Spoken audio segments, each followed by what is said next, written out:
In this video, I'll be talking about the planning and budgeting capabilities of SAP Marketing Cloud.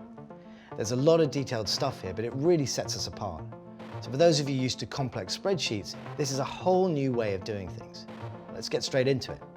First stop is the budget planning app, which you use to create and allocate budgets to new marketing campaigns. Now here we can see the budgets for various regions such as Asia Pacific and North America. This means a global CMO can see at a glance where budget is going and where it could come from. You can also analyze this data historically, and you can drill down into budgets across different regions and make real-time adjustments as required. Now this is the program section.